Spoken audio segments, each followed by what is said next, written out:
everyone. Welcome to this first webinar program of the 2016 CURC webinar series entitled Moving Towards Zero Waste in Office Settings. My name is Larry Cook. I'm the Recycling Coordinator at the University of South Carolina, as well as a member of the CURC Board of Directors. I'll be your moderator today. For those of you not familiar with CURC, the College and University Recycling Coalition is a member-based organization that works to grow collegiate recycling and waste reduction efforts by fostering technical information exchange and networking opportunities between the staff and student leaders implementing programs.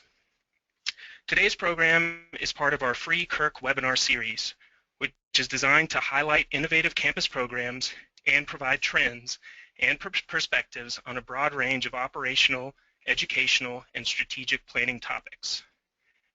The 2016 series will include 6 webinar programs, generally held every other month on the first Thursday from 1 p.m. to 2:30 p.m. Eastern Time. We'll have more information to share about upcoming programs at the end of the webinar. Before we get started, I want to thank our sponsor, Waste Management, for making today's webinar possible. I also want to acknowledge Keep America Beautiful and ASHE, the Association for the Advancement of Sustainability in Higher Education, for the planning and promotional support for the overall 2016 series.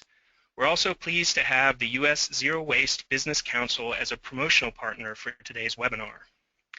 We have a few housekeeping notes to go over.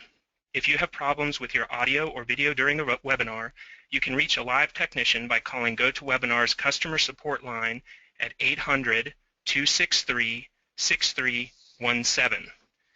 Because of the size of the audience, all of your lines are muted. We encourage you to submit questions at any time, however, by using the panel on the right side of your screen. Simply click the plus symbol where it says questions to type us a note, and we will read these out loud when we get to the end of the presentations.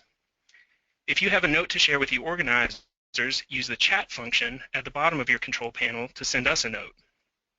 One final housekeeping note: we will be placing the slides and a recording of the webinar on the CURC site within the next few days so that you can review the session or share it with your colleagues. Okay, let's get started. Today's program is focused on office locations in academic or administrative buildings. Campuses have long targeted recycling efforts to faculty and office staff. In many cases, though, these efforts have limited impact, collecting less than 30% of office waste while experiencing high contamination rates. Today's panelists will describe initiatives on 3 campuses aimed at taking waste recovery from offices to the next level.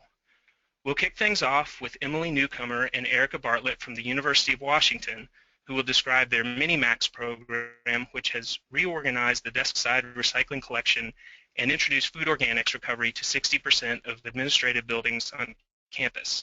Next, Shonda Fraulino from Glendale Community College in Arizona will give us a community college perspective describing their efforts that have resulted in a 24% reduction in waste generation over the past 5 years.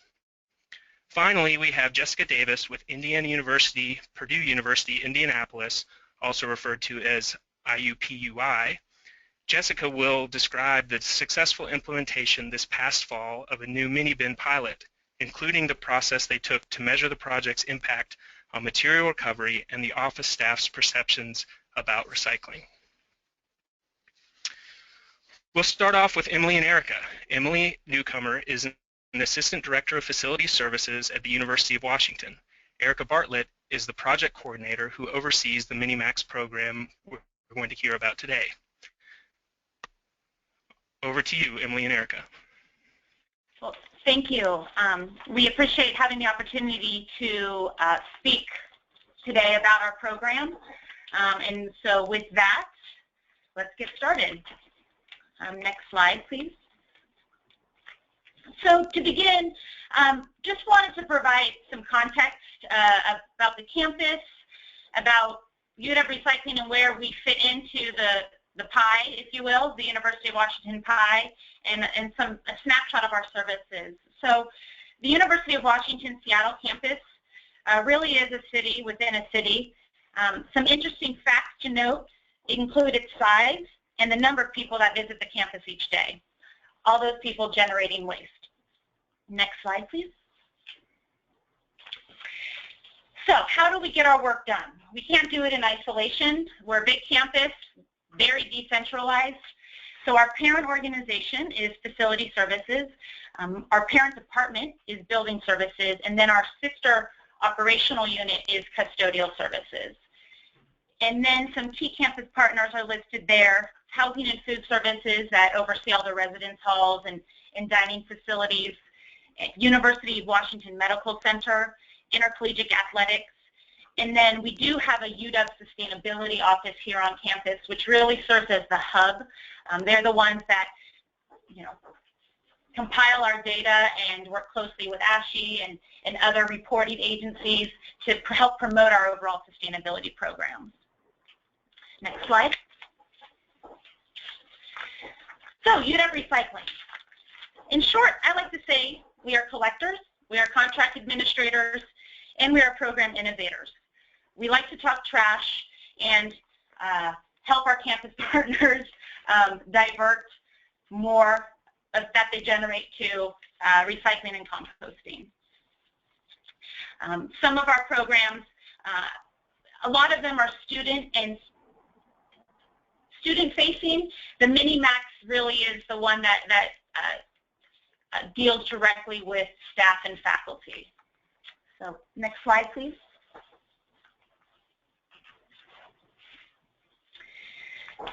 So a snapshot of our waste. As I mentioned just a moment ago, today's presentation will focus mostly on our Mini-Max program, which diverts what I like to call the consumer recyclables and compostables from office settings and academic buildings on campus. However, those are just two components of an otherwise very large waste stream.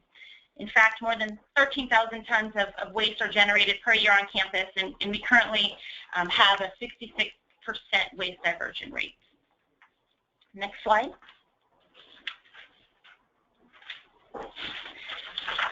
So a snapshot of some programs. I did mention we really do like to engage with the student resources, if you will, on our campus. And here are just a few of them. Our student move-out program, which is huge.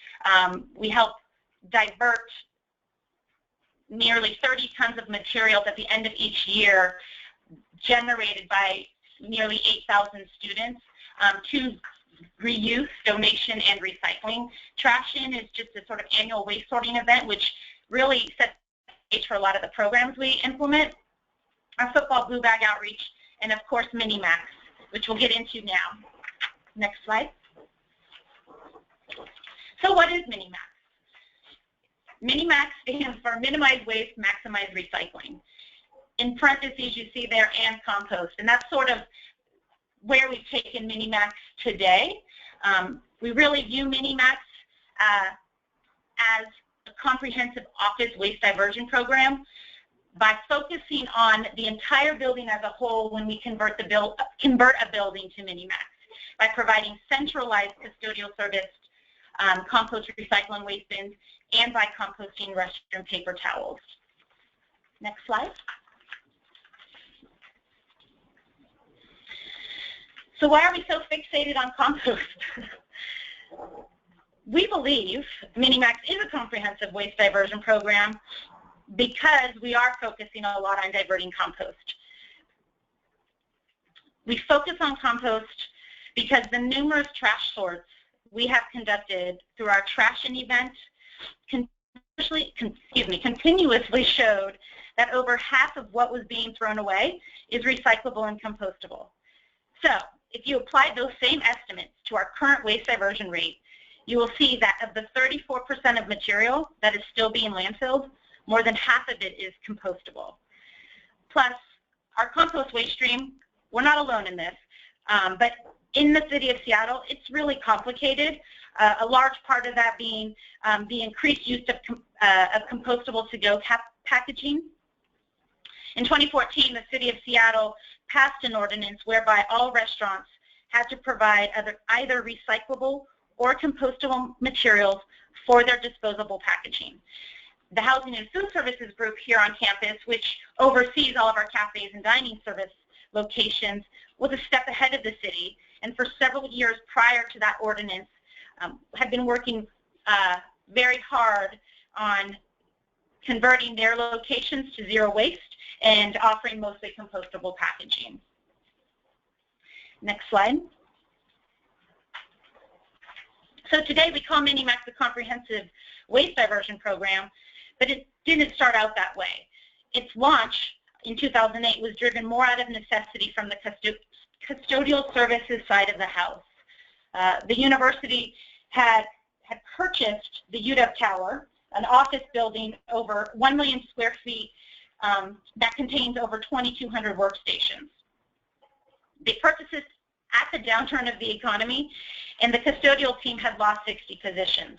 There was no way that they had the manpower to maintain the level of cleanliness that the university had grown accustomed to. From UW Recycling's perspective, the emphasis at that time of Minimax was more on the awareness of waste generation and sort of promoting personal responsibility for what you generate. At that time, when we would go in and install Minimax, we weren't really looking at the building as holistically as we do now. Due to the success of the pilot at the UW Tower, we targeted the program of the environment group of buildings as our next sort of group to work towards implementing Minimax in, mainly because they shared the same environmental ethos. And then the rest of this presentation really will be focusing sort of on 2011 and now. Our waste stream was changing, and so we really saw Minimax, using Minimax as an opportunity to address the changing needs of our overall waste stream. Next slide, please.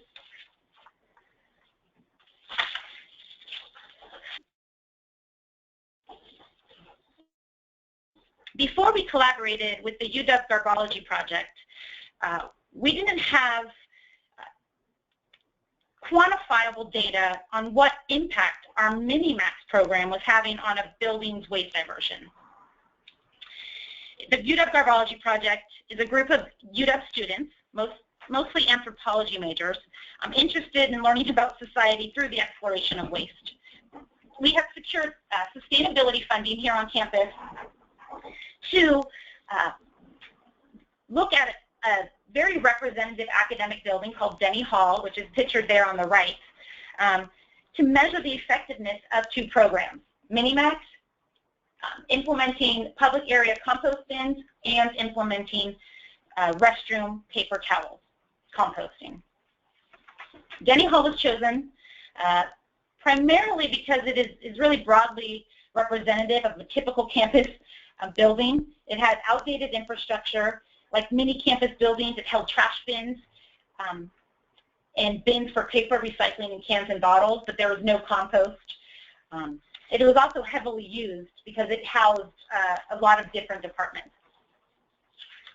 So what the Garbology Project is for 4 weeks before we implemented those programs, volunteers or members of the Garbology Project actually sampled waste collected from throughout the building.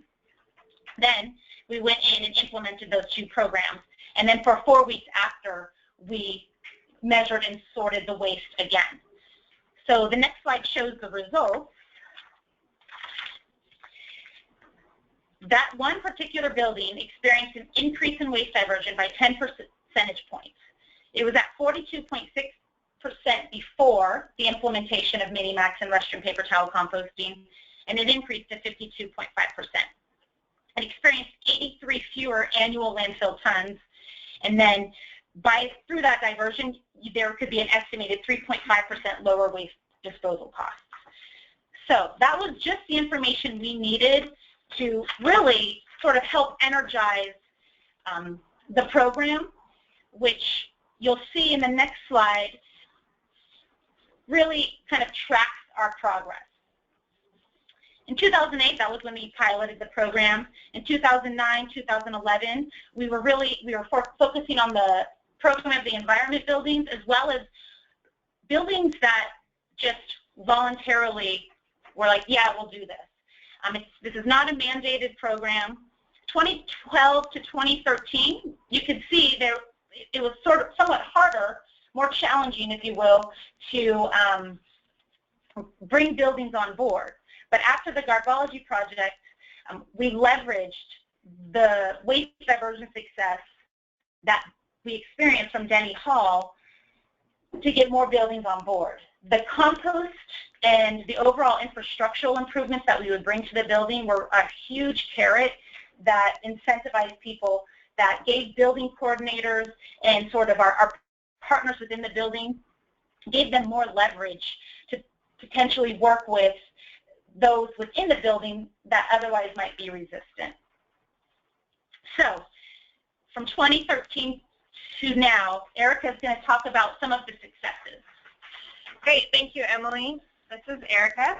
I'm going to talk about successes and then move on to challenges and also just where we hope to take Mini-Max in the future. So next slide, please. So the first success I'd like to highlight with our Mini-Max program is really the increased collaboration we've had with custodial services.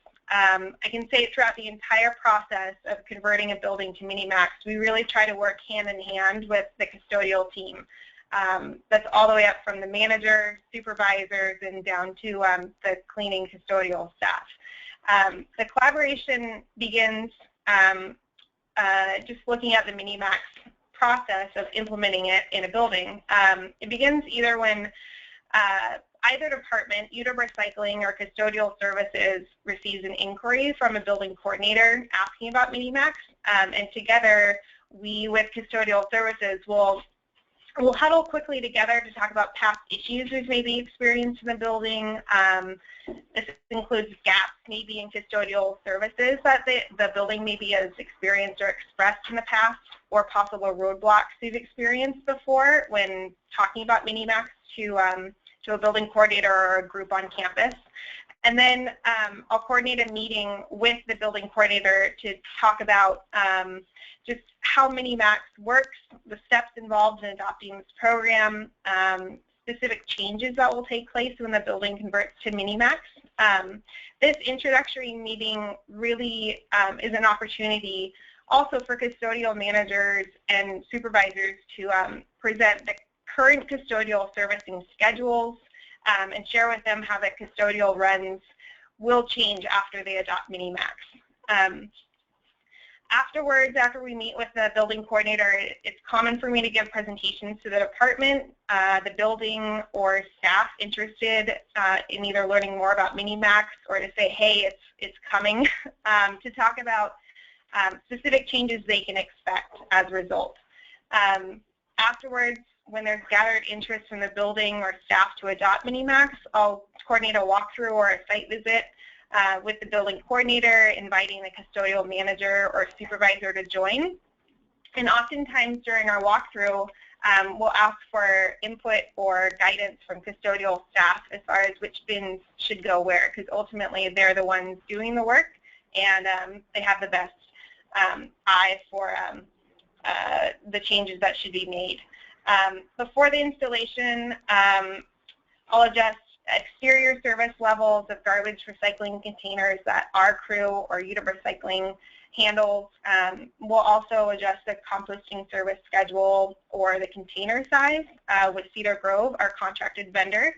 And then during the installation, custodial staff are there to assist in making the changes. All of us are interacting with faculty and staff as we exchange their office garbage cans with the Mini-Max containers. And then after a building is converted, we obviously seek feedback from custodial and building staff and then make adjustments to the internal and external containers as needed. Next slide, please.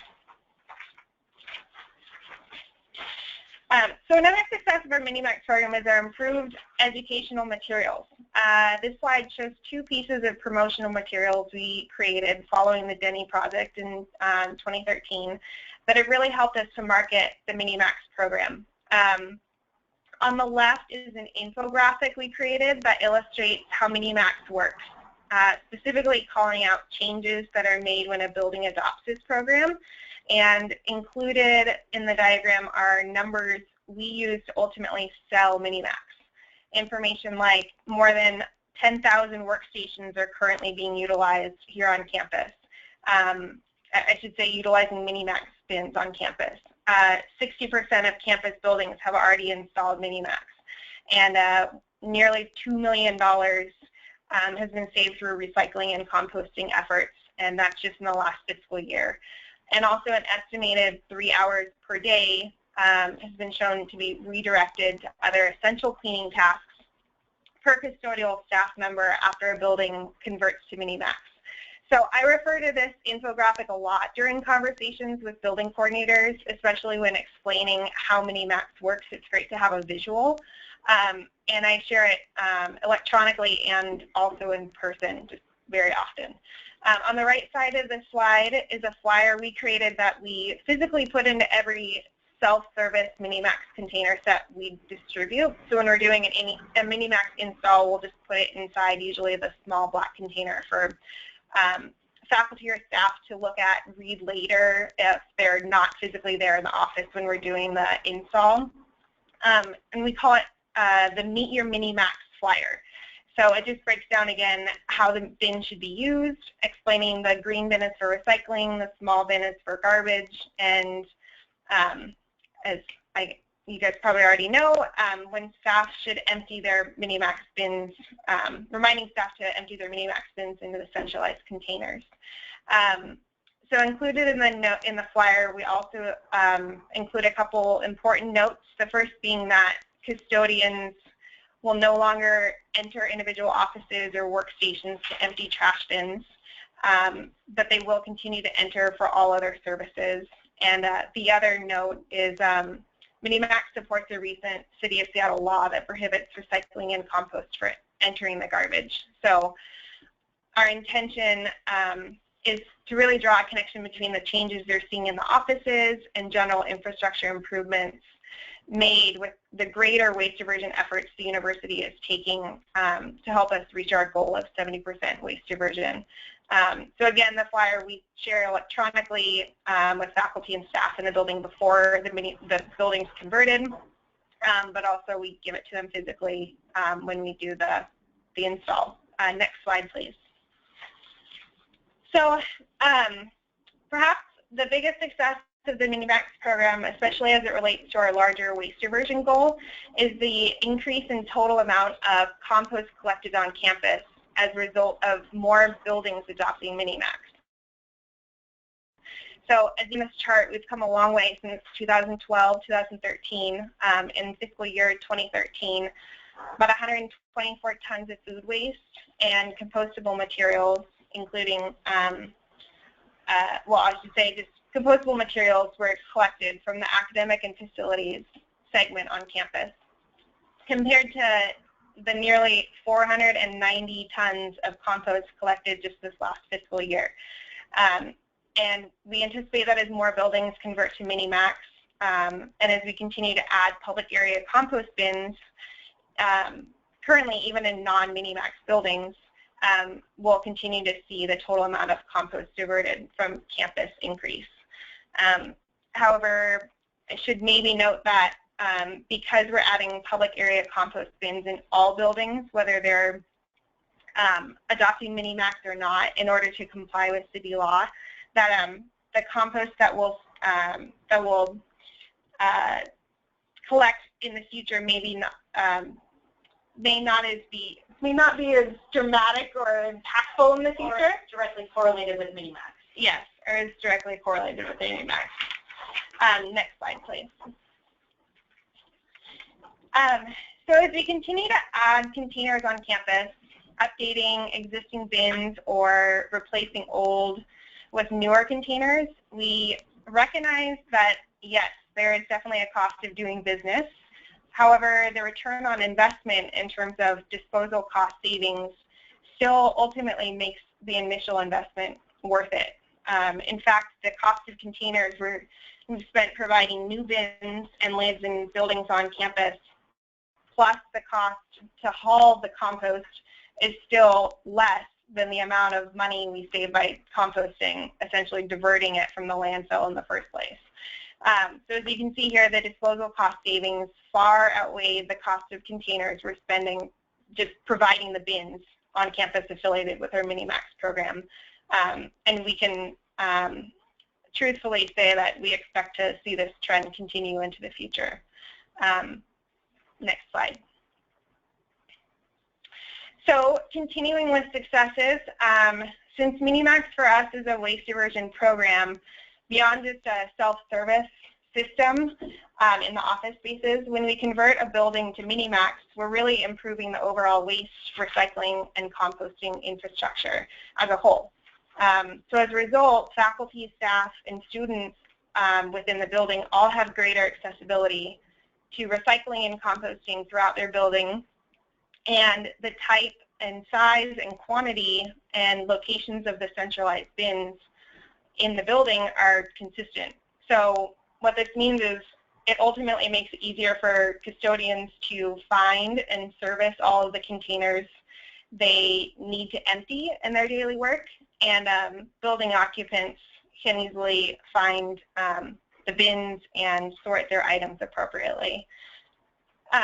Additionally, all of the centralized containers are labeled with stickers that include common items typically thrown away on campus, so it helps educate people on what goes where. And in kitchens and hallways, we've been converting separate cans and bottles and mixed paper recycling bins into one commingled recycling bin.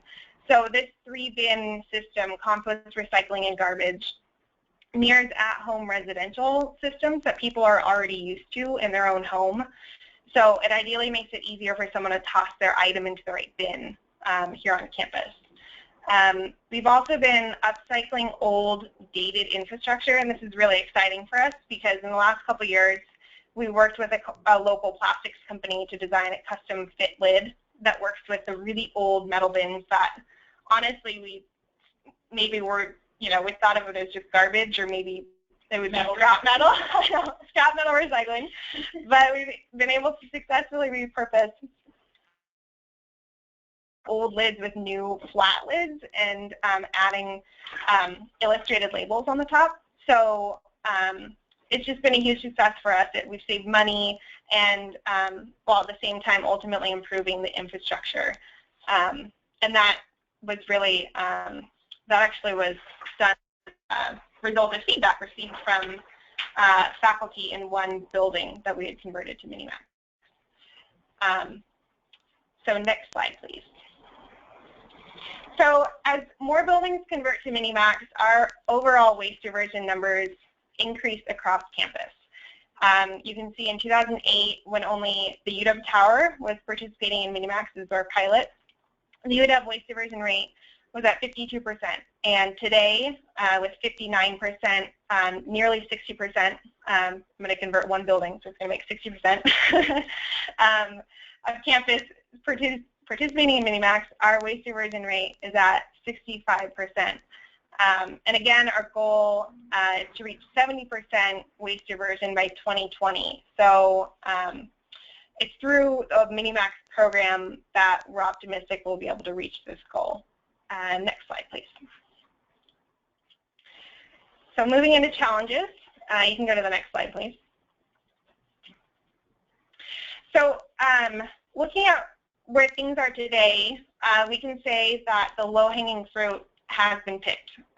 Buildings that were once interested in participating in Minimax voluntarily have already been converted.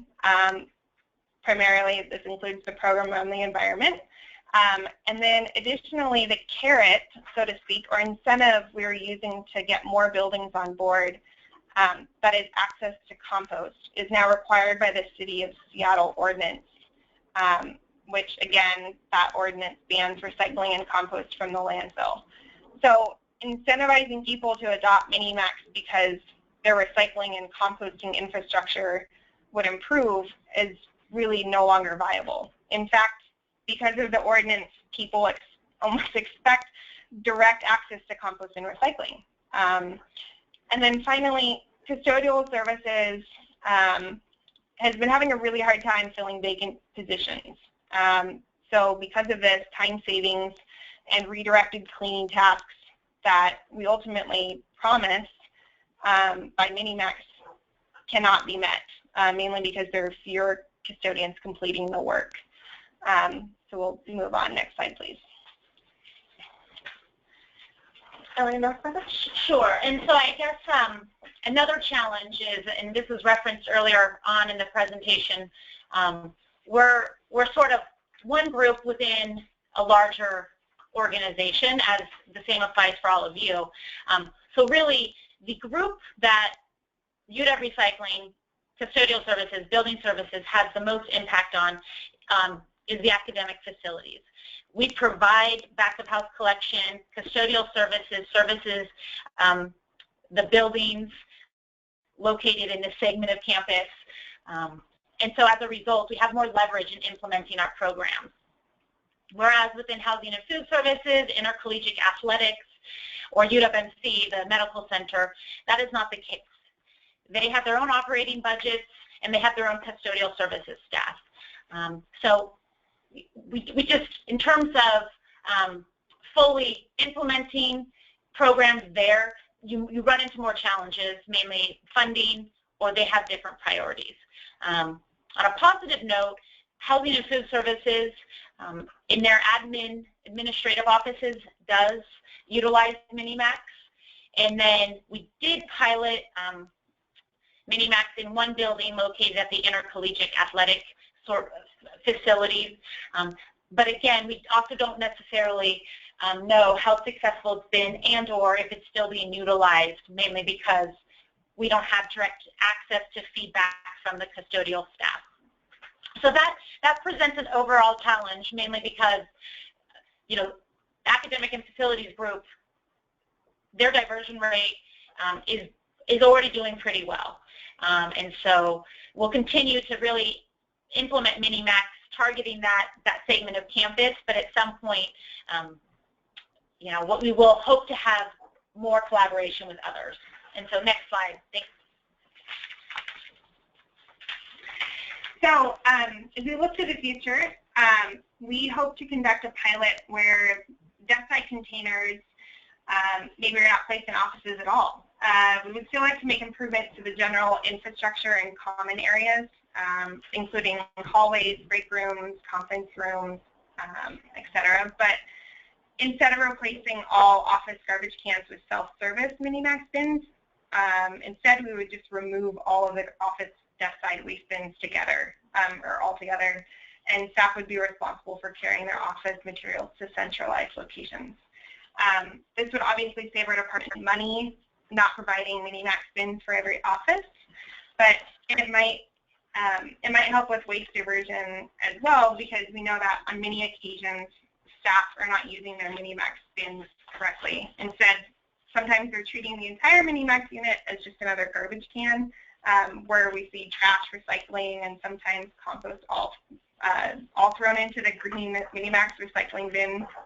And then custodial staff will report that they just see staff or faculty members walking with their overflowing mix of materials in their recycling bin to a centralized container and just tossing everything into the garbage without sorting it.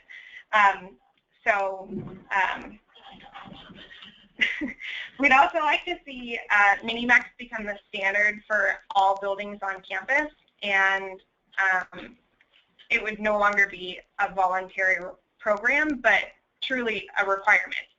Obviously, our goal is to have 100% of campus converted to Minimax. And finally, we see Minimax as one program that will allow us to reach our goal of 70% waste diversion by the year 2020. So that concludes our presentation.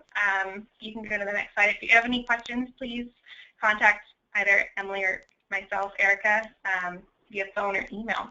Thank you. Thank you, Emily and Erica. We're getting a lot of great questions, but I just want to remind everyone that you can send in questions for any of our presenters by clicking on the plus sign next to the word question on the GoToWebinar dashboard. We'll try and get to those at the end of the presentations. We're going to hold most of those questions till the end. But right now, we're going to try a polling question. So before we go to the next presenter, we first have a question to get a better idea of common practices among all our attendees. So on your screen, you see the question, do you collect food organics from office buildings? If you'll take a couple of seconds to put in your answer. And while we're waiting, just one quick question for Emily and Erica. We got a lot of questions about what exactly is entailed in switching over a building to Minimax. So what exact bins do you bring in and which ones do you take out? So we remove the existing desk side garbage can and replace with the Minimax bin set, which is probably typical. You'll see throughout the rest of the presentations, the desk side recycling bin and then a smaller trash can. And those would then be emptied by the desk owner, if you will, into centralized bins, and that would include, the centralized bins include single stream recycling, compost, and landfill.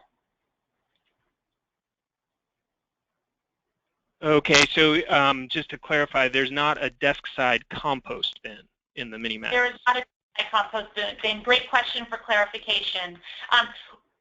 Admittedly, because people are responsible for managing their own waste with this new set, there have been some folks who convert the waste container into a compost bin.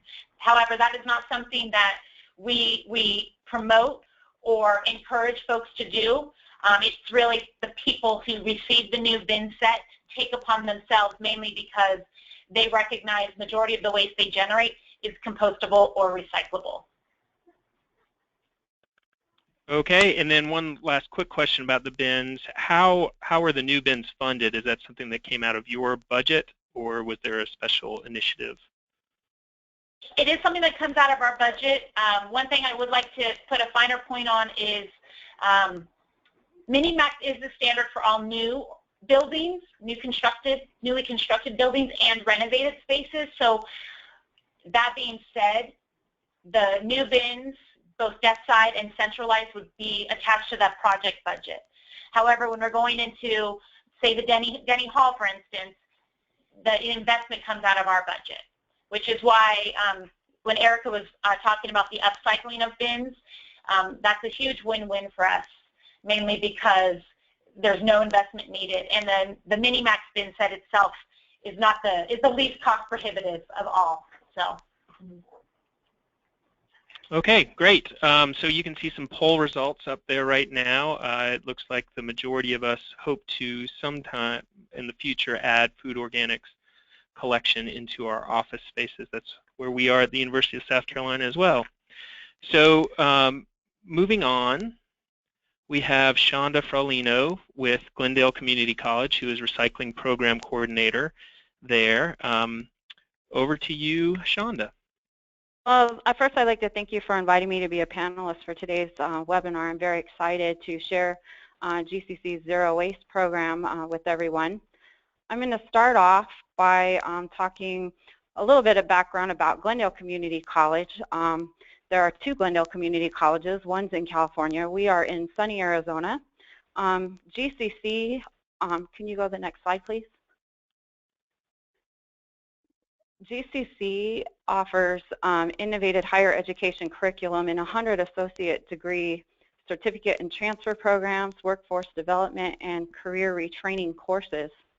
We are the largest of 10 colleges that comprise the Maricopa County Community College District, and we have approximately 11,410 full-time equivalent students throughout the year, as well as our part-time and online students.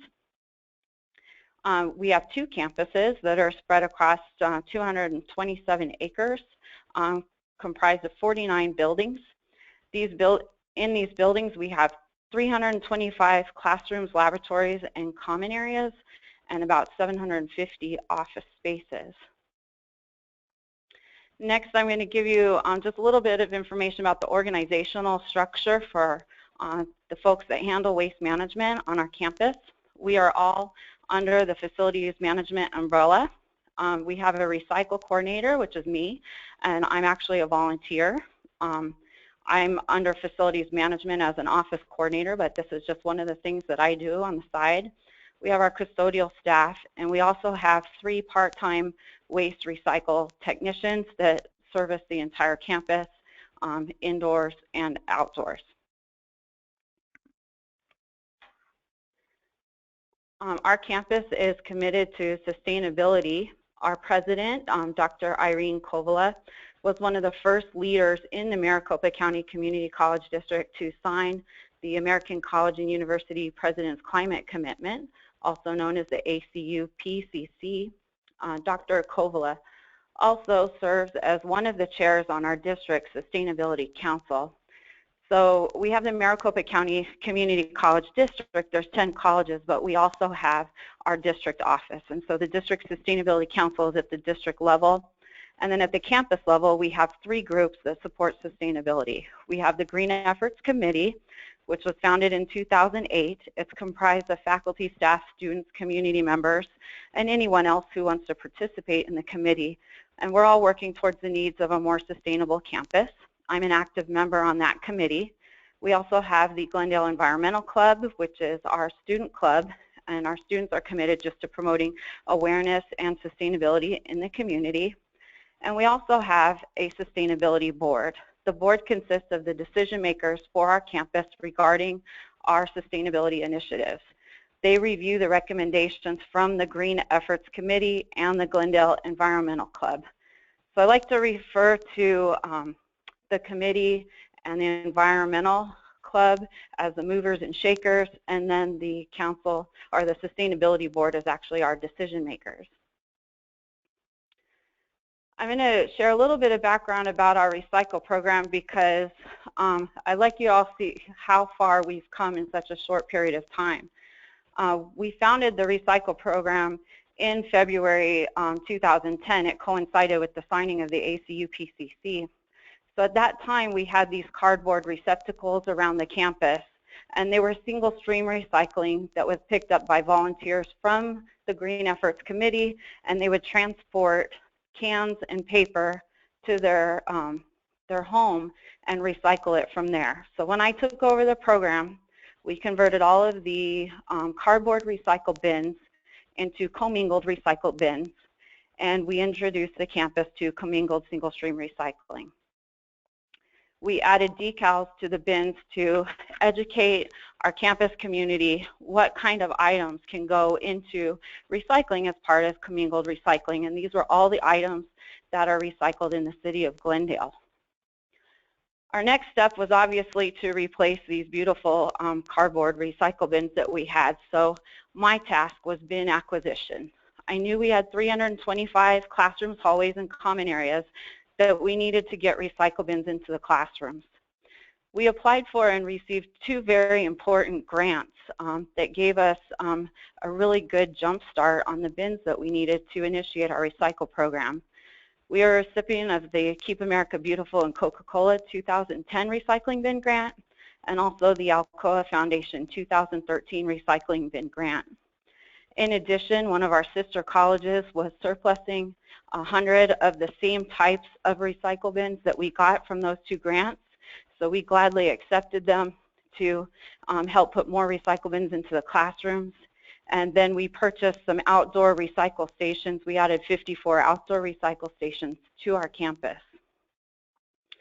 Next slide, please. I was looking for additional ways to improve our recycling program and thinking how we could reduce our waste, and I came across this really wonderful blog on the New York Times website. It showed how Dartmouth College was reducing waste with these tiny trash cans that look like little Oscar the Grouch style trash cans that they were keeping on their desktops. They reduced their overall waste and actually increased their recycling by 1/3. I was really excited about this program, and so I decided to present this concept to our Green Efforts Committee and our Facilities Management Department as a waste minimization initiative. And I asked myself, what if we could do something like this? I was really excited about it. So we actually got approval to pilot this program to the campus. Next slide, please. We decided to approach this from a phased approach and recruit volunteers for the program. We knew if we went out there and told everybody that we were going to take away their trash can and give them a mini bin, that we were going to have some resistance. So we decided to approach this from a volunteer-only perspective, and we recruited 200 volunteers. Our bins were claimed immediately. At that point, we had 27% participation in the program, which I will go into more detail later on in the presentation. We decided to change our bin labeling into the Rethink Recycle campaign to pair up with zero waste. And as you can see, we added the new logos to all of the recycle bins on our campus. We also switched to a Revolution bag blue liner. This was very exciting for me. If you're not familiar with Revolution bags, they're one of the only LEED certified trash liners that are out there. They're blue, which helps our staff, our custodial staff, and our waste and recycle technicians distinguish trash from recycling when they're collecting both on the same vehicle.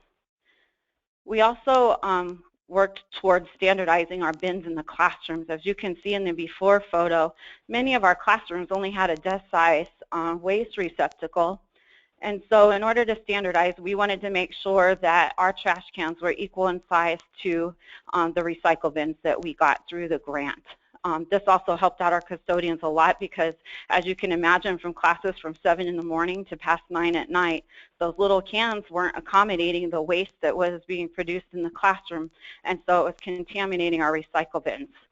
So that was something that I really wanted to do, is to standardize the receptacles to help reduce our contamination. We, in January 2013, we recruited another 350 volunteers for our zero waste program. So at that point, we had 73% participation. We met with our college president, and the only people remaining that weren't participating were the ones that didn't volunteer. And so she decided, you know, that this was something that the campus was really on board with. And by August 2014, we were going to go all in for zero waste, meaning 100% participation. After that point, we shifted our emphasis from recycling to waste minimization. We've placed 7th place in the waste minimization component of the Recyclemania tournament 2 years in a row, and we are hoping to increase our place in this year's competition. I've created a little program timeline to share with you because it's kind of neat to see, you know, how far we've come since 2008. Our program, we started our recycle program in 2010, and so it's only been 5 years that we've acquired all of the recycle bins that we have. We reached a milestone in 2013 where every classroom had a recycle bin, and then again in March 2014, every office space had a recycle bin. So on the bottom of the timeline, I've covered all of our bin acquisition, especially focusing on the 2 grants that we received. And on the top is more of the programmatic changes leading up to zero waste and showing the 3-year implementation process that we went through to go all in for zero waste. I'm going to cover more in depth what our zero waste program is. It's very, very similar to the Minimax program that you just heard about. We decided to go with zero waste because the whole idea is to minimize your waste, and we developed the logo to show that we're going to close the loop on the waste cycle by offering this program. Our program initiatives were to minimize your waste, maximize your recycling, and reduce the consumption overall for non-recyclable items. The size of the bin really says it all. Just to waste less and recycle more. We feel this program effectively promotes recycling and waste reduction efforts to the campus community by encouraging behavior change. On the next slide shows how zero waste supports sustainability on your campus. The size of the small bin is really a visual reminder to reduce your daily waste to less than the size of the bin and divert waste from the landfill by recycling more. I can tell you that I only empty my bin once a week, and it's probably not even the 4th full. And so that was really eye-opening to see that our office spaces were being serviced by custodians every single day when actually I only need to service my own office weekly. We also eliminated the liners for both bins so that we could reduce plastic liner consumption. The bins should have relatively clean items in them, and the zero waste bin can be rinsed clean if needed. And we reduced our custodial time, so custodial services were no longer needed in our office spaces, which freed up valuable time to service classrooms and other areas. This program has effectively reduced a lot of cost. We have 750 plus employee office spaces that are all converted to zero waste. This is our campus standard, and so for any new buildings, this is the standard that's installed in the new buildings. I estimated that a little over 500 hours of custodial time was saved every month based on their hourly rate of approximately $4,250 per month that we're saving on services. Additionally, with 750 offices, our custodians were emptying the trash every single day, even if there was only one item in it. So by introducing this program, we save about 15,000 plastic liners per day, or per month, about 750 per day. And we've also increased our cost savings through waste diversion. We negotiated with the City of Glendale, so we don't pay any fees or haul-off fees for our recycling. This resulted in an annual savings in 2015 of $10,600. And we also looked into other revenue-earning opportunities, such as purchasing a cardboard baler and selling the cardboard to earn additional revenue from recycling. We really marketed our program to our campus community because we knew that we would get some resistance from faculty. So anything that was sent out by email to educate our faculty and our staff as to what we were doing, we made sure it really clearly stated what our initiative was. And so this was a three-step program to zero waste. We showed them that we were going to convert their existing trash and recycle bin to the zero waste recycle bin with the mini bin attached. And so step one, we started off with everybody gets a blue bin. So over a spring break, we made sure that every office space had a recycle bin in it. By the time we got to step two, that was over a summer when the president said everybody's going in for zero waste. We had like 73% participation, so we only had about 200 office spaces remaining to convert to zero waste. So when we went in for zero waste, at that point we picked up everybody's trash can and delivered their zero waste bin and attached it to the recycle bin in their office. And the final step, after we converted everybody, we wanted to close that loop on the recycling. So we have implemented other waste reduction initiatives on campus, such as having a reusable cup available in our cafe so students could pay for refills instead of purchasing a new cup. And we've also been working really hard to install water bottle fill stations in all of the buildings on our campus to make water available so that our students do not have to purchase bottled water. One of the concerns, you're going to encounter is, how do we keep our bins clean? So we provided self-service instructions for all of our faculty and staff to show them how they're supposed to service their bins.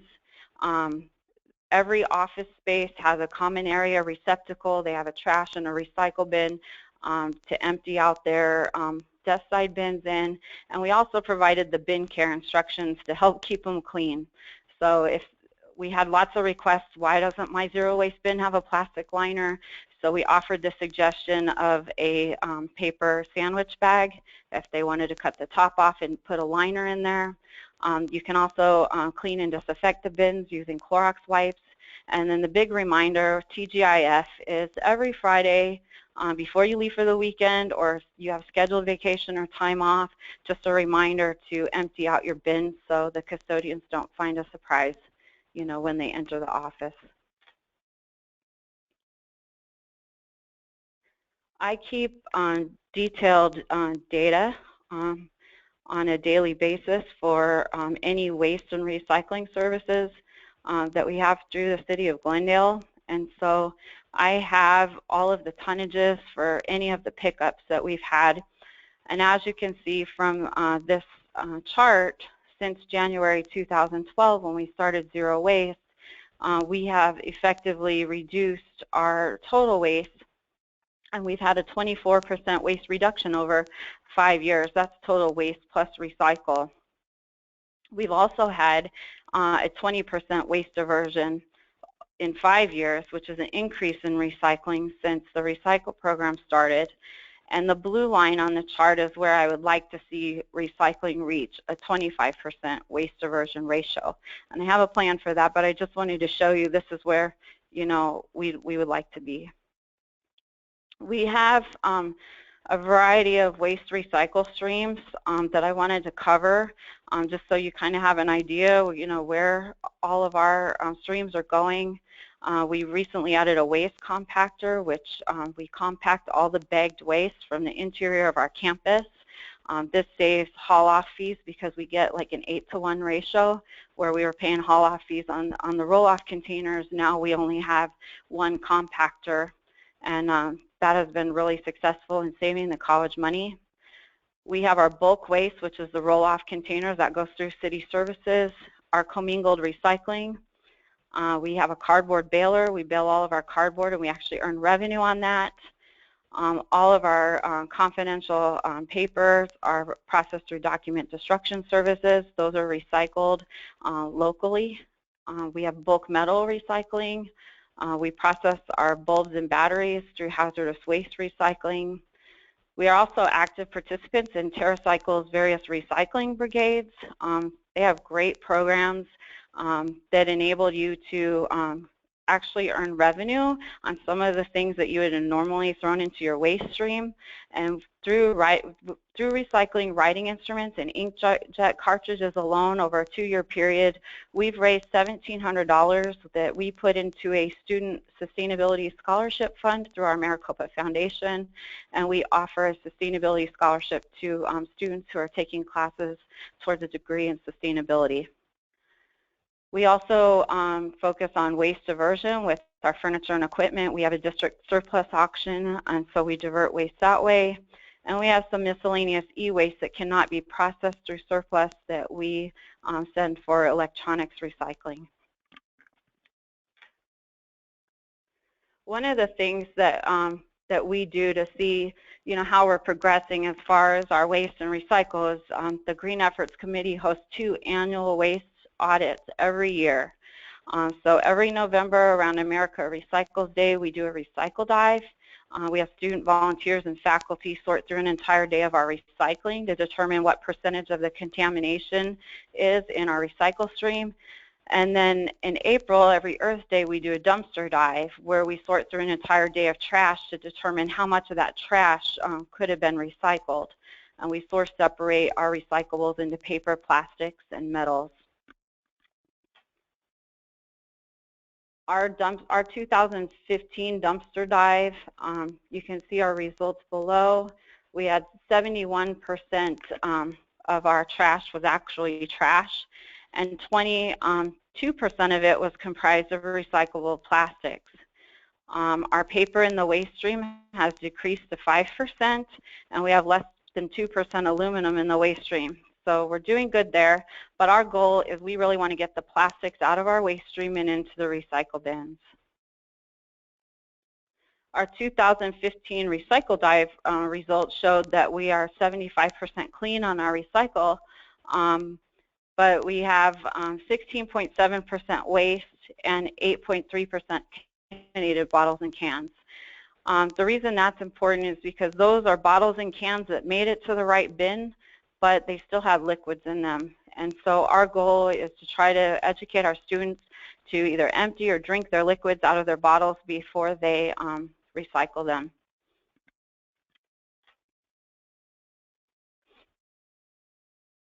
I have a few tips that I'd like to share if you're interested in starting a mini bin program. One of the first things that I did was survey our buildings and count our office spaces to kind of get an idea of how many bins were needed, and then estimate the funding needed to convert those spaces to zero waste. Since we did a phased implementation plan, our bin purchases were divided over 3 different fiscal years. So that is something to consider, whether you are going to develop a phased or a full implementation, and then what the costs are going to be associated with your plan. Custodial support is integral to your program success. They're the ones that are out there servicing the offices, and if you're going to do a phased program, you have to distinguish between which offices are participating versus those that are not participating. One of the things that we did is for all participating offices, we had a window cling made of our zero waste logo, and any office that was participating put the window cling on their door, and when the custodians were going through the area, if they saw the zero waste logo, they just skipped that office. The other thing that your custodians need to do is not service bins for those participating locations. They are really kind people, and they like to spoil the buildings that they service, and so we still had custodians emptying the recycle and zero waste programs after we started the program. And so we had to explain to them that if we're participating in the program, that those offices are not to be serviced by custodians, they're switched to self-service. The other thing is to standardize your waste and recycle receptacles for your common areas, your hallways, your employee workrooms and classrooms. That way your employees know where they're supposed to service their bins, and securing administrative support so you can go for 100% implementation is crucial to getting this program started on your campus. There were a lot of challenges with the program, not as many as I thought we would have, but we did have some challenges. Staffing limitations is one. As I told you in the beginning, I'm a volunteer. I have my regular full-time job, and I just do this, on the side. So having, one person try to implement this program on a campus is pretty difficult. So I recruited volunteers for each of our buildings. I recruited a recycle coordinator, somebody that I knew that could help spread the word and make sure that everybody was following the program in their buildings. So it's important to recruit some volunteers to get your program started. As I mentioned before, custodial support. We dealt with bin abandonment, meaning faculty didn't want to participate, so they just tossed their bin out in the hallway thinking it would go away. And so when we found those bins, we contacted our recycle coordinators and had them deal with those issues within their individual buildings rather than dealing with it from an administrative level. We also had employees going out and just buying their own trash can, figuring if I put it there, the custodians are going to service it. So when those issues came up, we talked to our custodial staff, and they agreed not to service those cans. So they would also be self-service, and our employees would have to provide their own liners for them should they choose to have a larger trash can in their office. Another thing that we had to address was outsourcing and downsizing rumors for our custodians. Many of our staff feared that this program meant custodians were losing jobs, and that wasn't the case at all. We were just trying to improve efficiency. We were trying to advance our recycling and waste minimization program, and we had to squash that rumor right from the beginning, that this is something that was going to enable our staff to focus more time on the classrooms.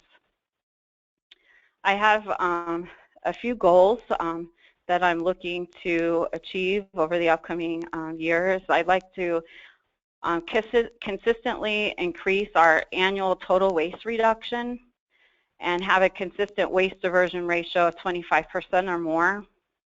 And then we can monitor this with our 2 annual waste recycle audits to see if we see any improvement in our waste and recycle streams. And so how I'm going to increase our waste diversion ratio as my upcoming project is to standardize and consolidate our outside waste receptacles.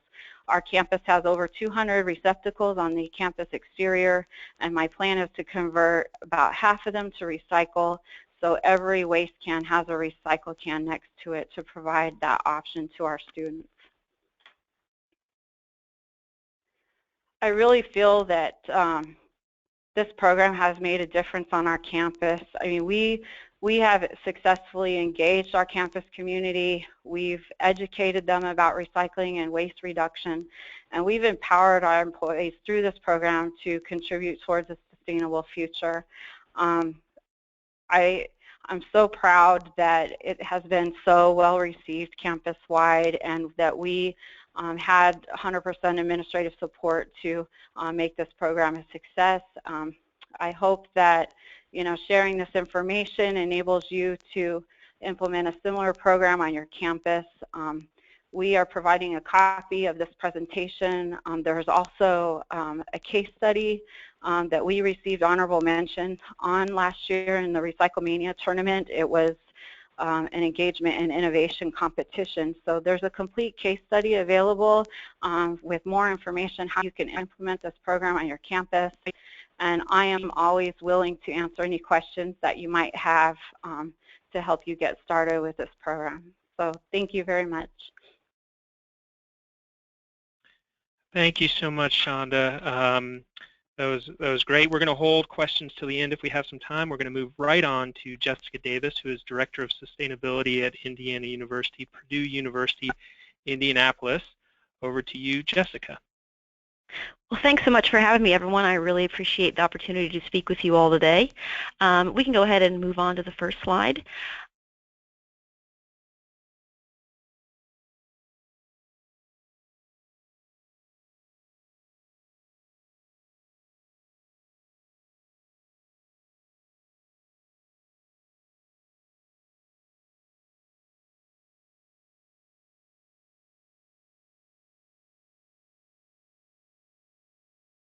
While this is being pulled up, I'll just give a little bit of background about the project that we're talking about today.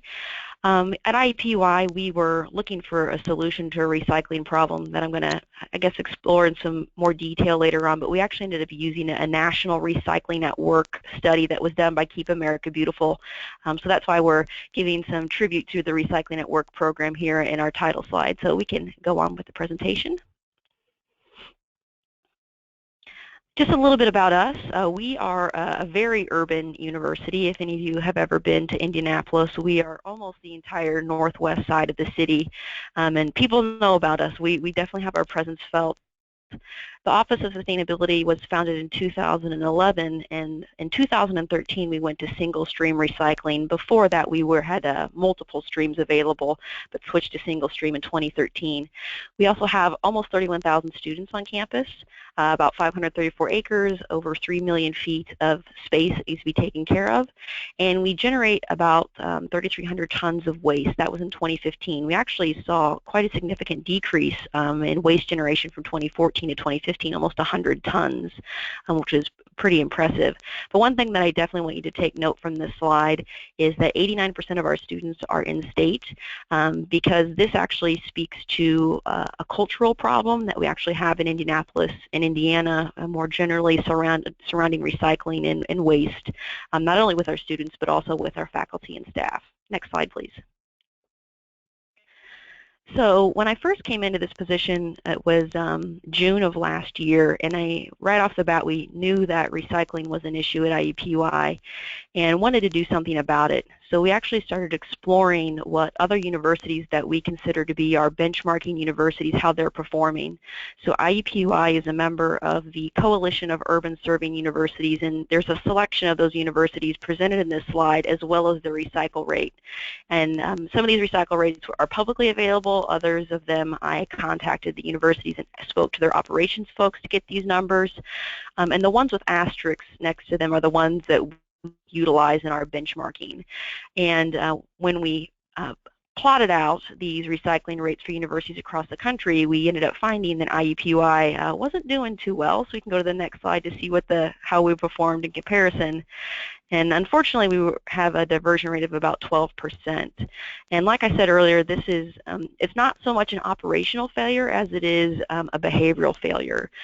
Buildings don't create waste, buildings don't use energy, buildings don't use water, people do. And Indianapolis is one of the really big few cities in the country that actually doesn't have a curbside recycling program, or they do, but you actually have to pay for it and it's not advertised well.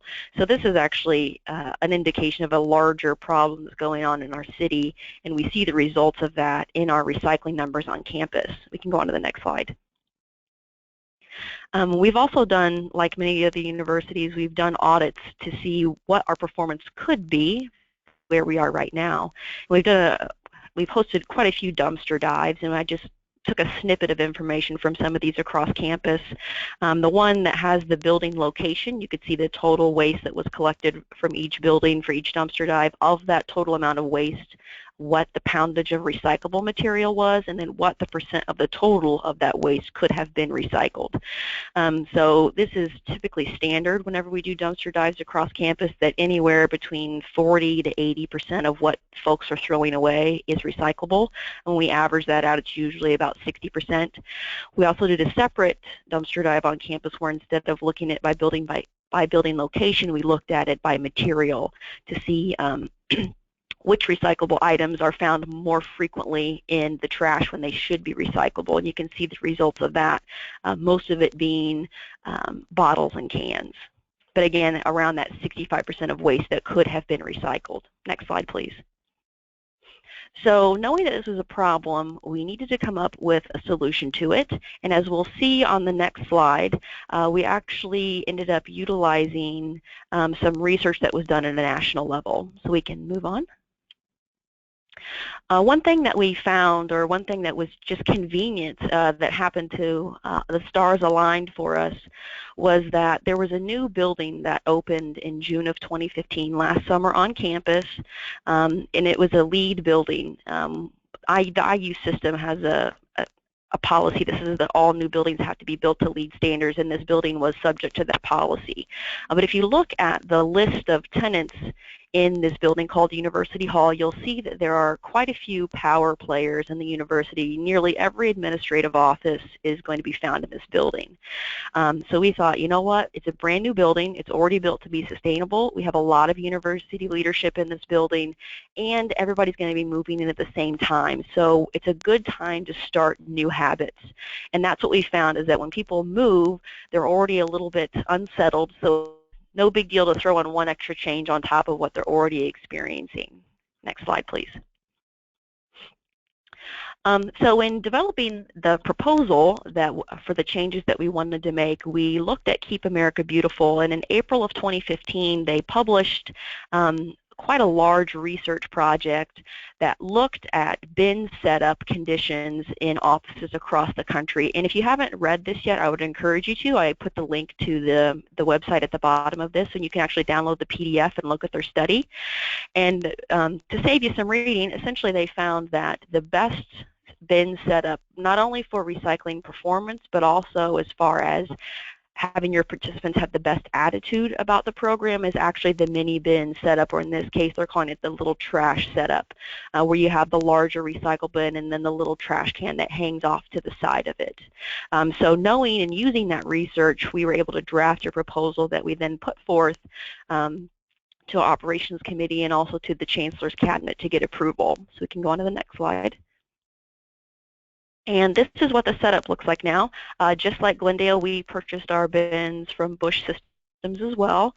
The hanging trash can is much smaller, has the lid on it, and we, like the other universities, also decided to go bagless, both to reduce waste, but also because we thought it would be easier to start without bags and then add them if we needed to, rather than vice versa. And to date, we haven't had any problems with that, and we're probably...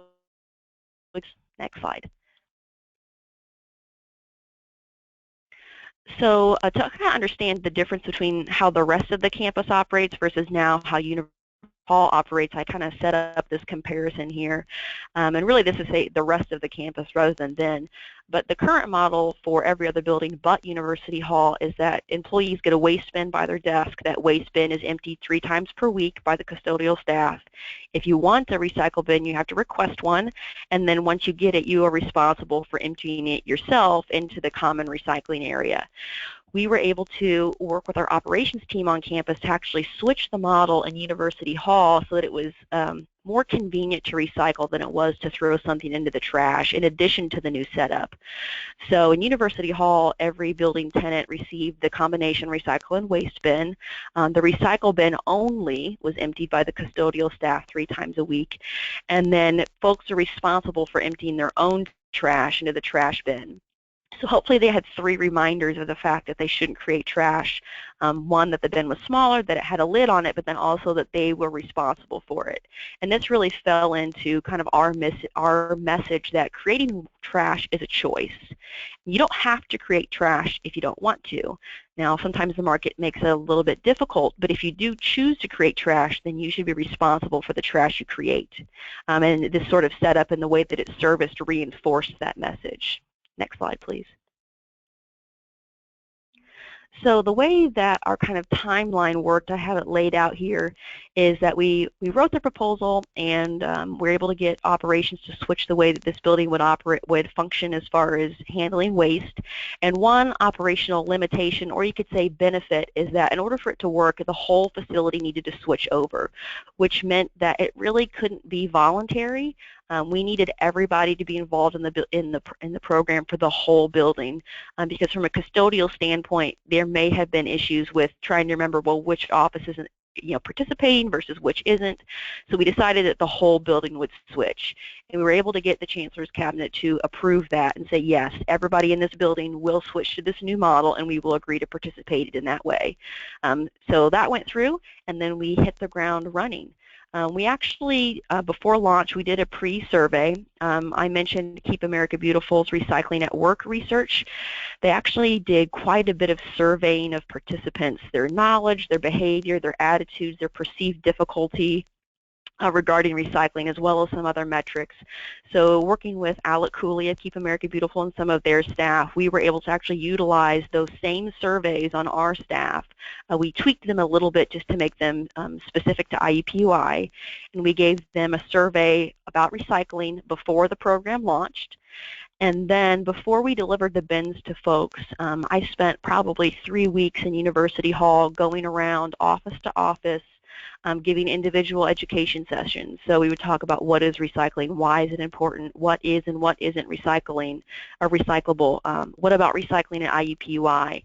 Again, keeping in mind that in Indianapolis, it's not a city that really promotes recycling or works hard to make recycling easy for its citizens. So we knew right out of the gate that we were dealing with an information deficit. It wasn't that people didn't want to recycle, it was that they just didn't know what was recyclable and what wasn't recyclable.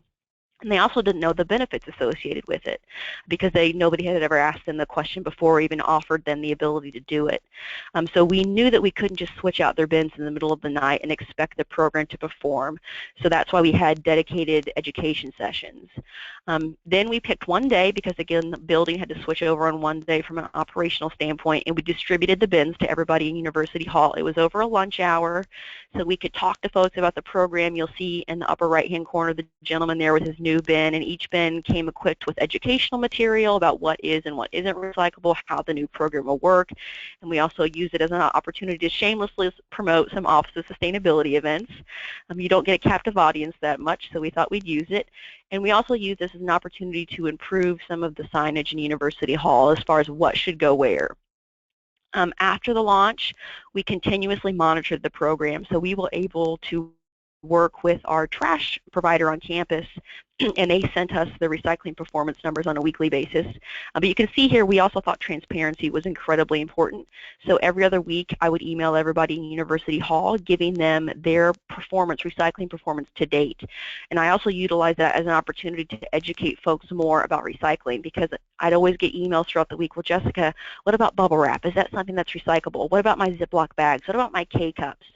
So we were able to push back information to people, not only giving them the recycling performance, but then also some tips. Next slide, please. Here we can see the recycling performance of the program over the first few weeks where we monitored it on a weekly basis. And I was so just thrilled to see that first week we hit a 63% recycle rate for the building. And this is all by weight. We can go on to the next slide. And we were actually able to confirm this in a dumpster dive that we did. So I remember in some of our prior dumpster dives, we found that 40 to 82% of what people were throwing away was recyclable, versus in University Hall, only about 14% of what they were throwing away was recyclable. And we actually invited people. Next slide, please. Some of the results of the program, you can, some of this is pretty number heavy, so I'm kind of just going to talk about this at a very high level. But if you want to click the next slide, I'm going to have one bar that's highlighted. You can go, yeah, that one. This one is University Hall. So what we did was, in assessing this program, we actually compared the performance of the University Hall versus all the other buildings on campus. And the letters just indicate the statistical significance of this. And essentially, University Hall far outperformed and statistically significantly outperformed every other building on campus as far as its recycling performance. Next slide. Like I said, we also measured, did some survey assessments. So this was a survey about folks' knowledge about recycling, where we had them tell us before and after the event where they thought particular trash items went. If you go to the next slide, you can see the results of that. So you can see before the program, folks were getting about 8 out of the 12 correct, versus after the program, about 10 to 11 out of the 12 items correct. So we saw a significant increase in folks' recycling knowledge. On the next slide, we'll actually see how we measured their attitude. Basically, we asked them how they would rate the importance of recycling all these items. And on the next slide, you also see the results of that. Again, we had the same significant increase, statistically significant increase, to where folks' attitude towards recycling actually improved after the program was launched. The next aspect that we measured that's on the next slide is the behavior of folks. So we had the recycling performance, but then we also wanted them to reflect on how they act. So we asked them to let us know where they placed each of these items when they're in their office, and we'll see the results of that in the next slide. And again, we saw a very positive, statistically significant result, that as a result of participating in this program, we saw their behavior significantly improve. The final thing that we measured on the next slide was actually folks' perceived difficulty of recycling in their office. Because in the past they only had a desk-side trash can, and we implemented this new system, we wanted to see what they thought about recycling. Was it easier now? Was it harder? And we'll see the results of that on the next slide. And we'll see that most folks, in the beginning, they didn't rate. They didn't have too high of a perceived difficulty of recycling in their desk, but by the end of the program it was essentially 0, that they thought it was incredibly easy. So we were able to get not only the recycling performance and then all of the knowledge, attitude, and behavior performance out of them, but we were also able to prove that people thought that this was a less difficult process than the one that existed prior. On the next slide, I won't read this to you for the sake of time because I want to make sure we have questions, but this was some of the written feedback that we received both via email and also in some of the surveys that we sent out, that people were actually starting to think about their waste. Again, keeping in mind sort of the cultural barriers we're up against here in Indiana as far as our waste policies are concerned. We can go to the next slide. So some of the next steps, we're continuously monitoring the program. We're also engaging the buildings still. And we're working with operations to identify sets of buildings for expansion. So we already have a couple blocks of buildings identified, and we're trying to correlate those times with when people are moving, because again, we found that to be a good time of creating new habits. The potential hurdle that we see is that now we're not doing one building at a time. We're going to be doing sets of buildings at a time. So how do we scale up education so that it's still effective? That's a hurdle that we're still really trying to figure out, and we're going to host a couple of focus groups here in the next couple weeks to get that feedback from people as to what they think. On the next slide, I just have some special thanks to folks that really helped us out. I'm lucky enough to be able to be presenting today, but it was not by all means just my or our office's win for this. It was all these folks involved, as well as every single person in University Hall who behaved properly and disposed of their items correctly. And then on the next slide, I just have my contact information. Please feel free to reach out to me.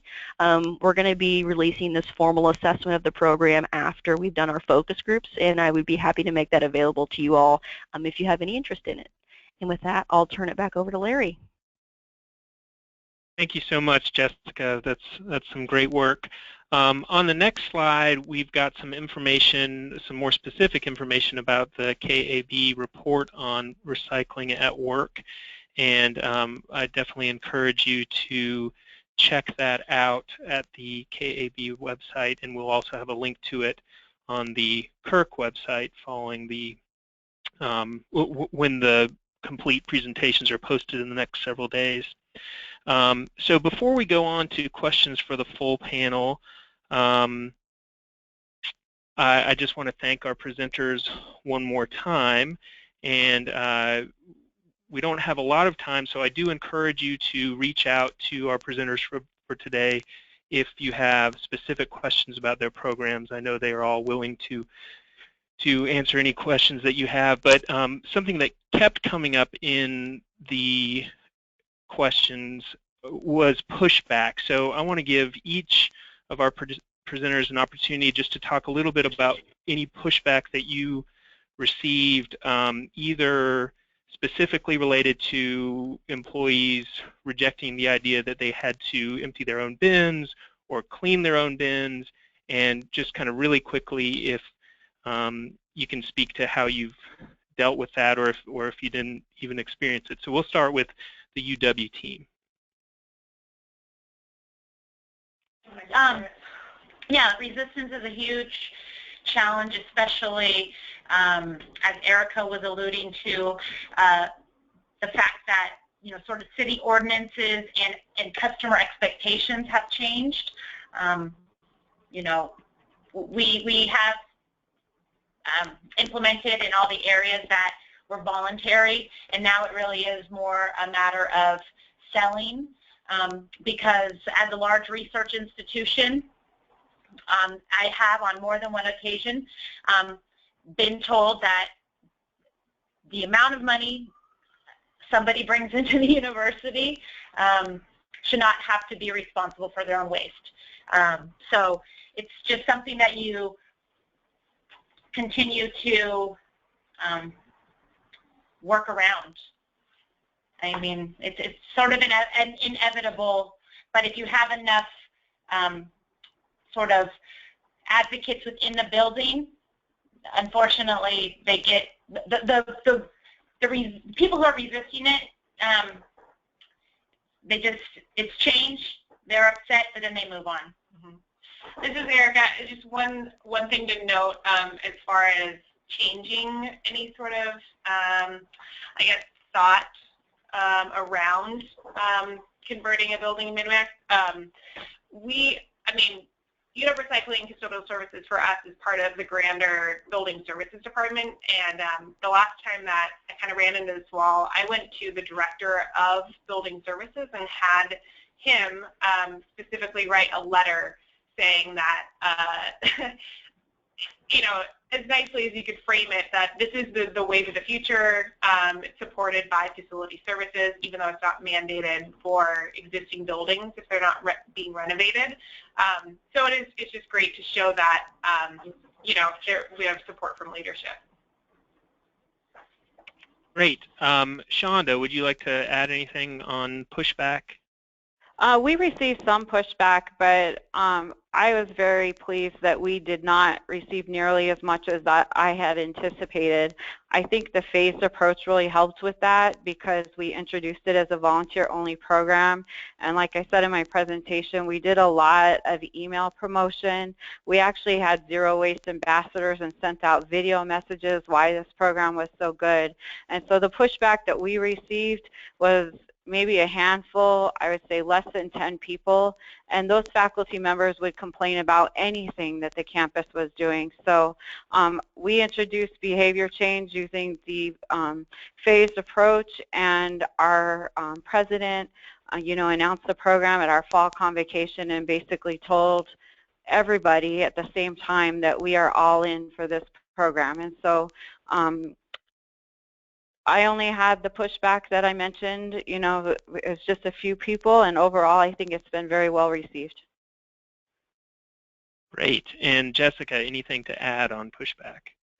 Yeah, so I would echo the sentiments of those who have already spoken, but I would also add that it's important that you have support not only from top down but from bottom up as well.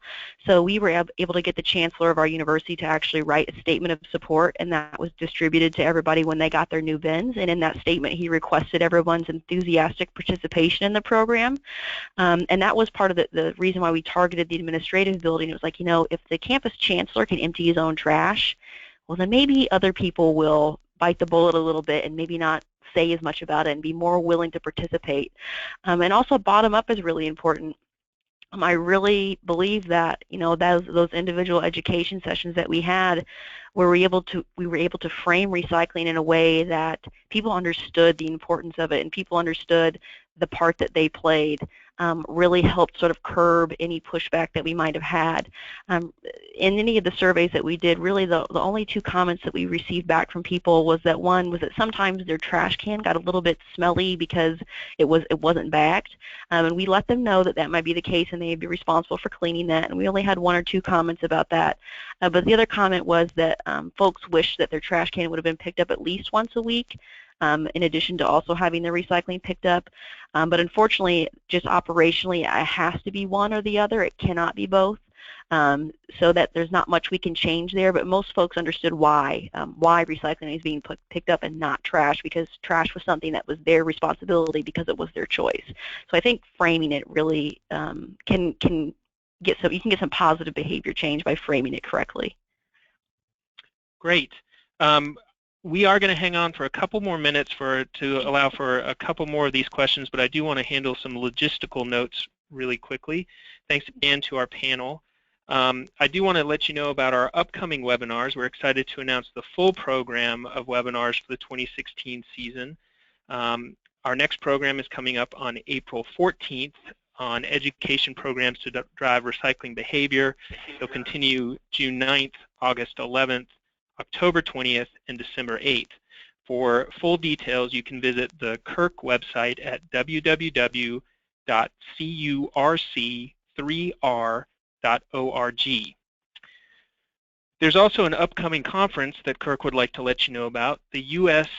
Zero Waste Business Council's upcoming conference in Austin, Texas will take place June 1st through 4th. The conference will demonstrate how zero waste can be a key part of business climate change and sustainability plans by reducing greenhouse gases and increasing operating efficiencies. Experts from a diverse range of industries will share innovative ideas, practical tools and tips, and first-hand experience at creating value for their business through zero waste. So with that said, I'd like to offer another question to the entire panel. And Jessica, you just touched on this with custodial resources.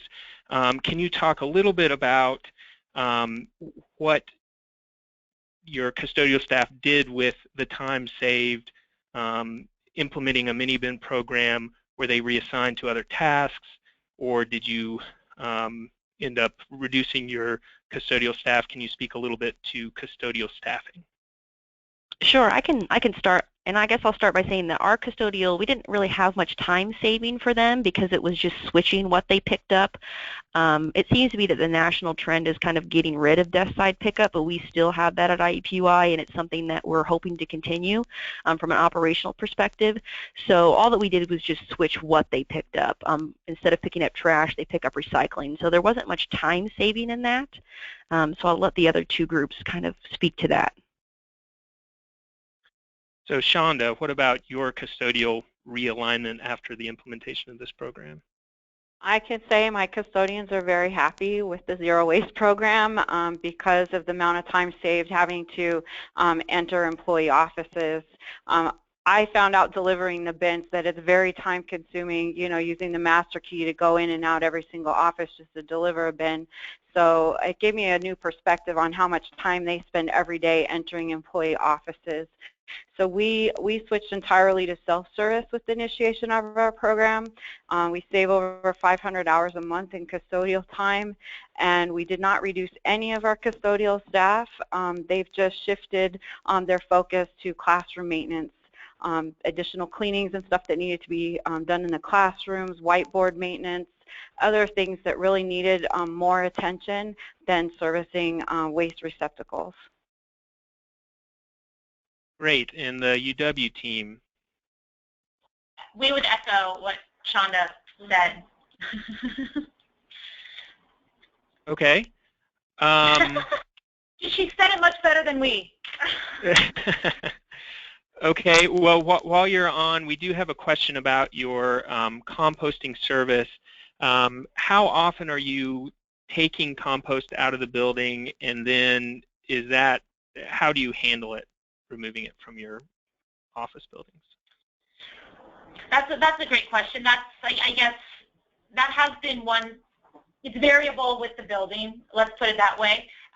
We're strategic in where we place them, so that way they get as much use as possible. But the custodial team is diligent in emptying, mainly because of the yuck factor and the perception attached to compost collection, which is odd because that material, if there wasn't a compost bin, would just be going to the garbage, but details.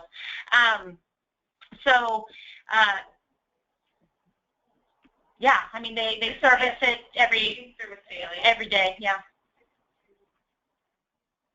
Okay. And then in terms of towels, in terms of the paper towels in the restrooms, they actually, because it's just paper towels that are going in there to save on liner costs, oftentimes they'll just empty all paper towels into one existing compost liner and not swap out the liners daily, especially in lower use buildings. Okay, well, one quick follow-up to that. The paper towel compost, can you speak, is that just going to the same composter, and have you had any pushback about environmental health and safety or that sort of thing with the paper towel material? No, we haven't actually. I mean, when we piloted it, we targeted the 2 libraries on campus just because they're very high use. So we worked in close collaboration with Cedar Grove, our contracted vendor, the library facility staff, and custodial services. So we followed protocol that Cedar Grove has used to implement this program elsewhere within the city of Seattle at office buildings. So we just convert the existing containers to the paper towel collection container. We relabel them, and then you obviously line them with the compostable bag, and then we add a landfill container to sort of offset anything that isn't paper towel. And the one thing we get, the feedback we hear most often, not only from custodial staff and our users, is the landfill bin collects more paper, just collecting paper towels. And so people would actually want to see that removed, but to be in compliance with what Cedar Grove asks, we need to keep it in the restroom. Okay. Well, I think that wraps up our time for today. Following this webinar today, you should receive a prompt to complete a quick survey about the conference. We encourage you to take a minute to give us feedback on today's program. Again, we want to thank our sponsor, Waste Management, for their support, as well as recognize our partners, Keep America Beautiful, for planning and the logistical support, and ASHE and the U.S. Zero Waste Business Council. One last time, I want to thank our presenters, Emily, Erica, Shonda, and Jessica. We look forward to seeing you for our April 9th webinar. The slides from today's presentations and additional information such as reports and marketing information will also be available on the CURC website, www.curc3r.org. Thank you so much for joining us today.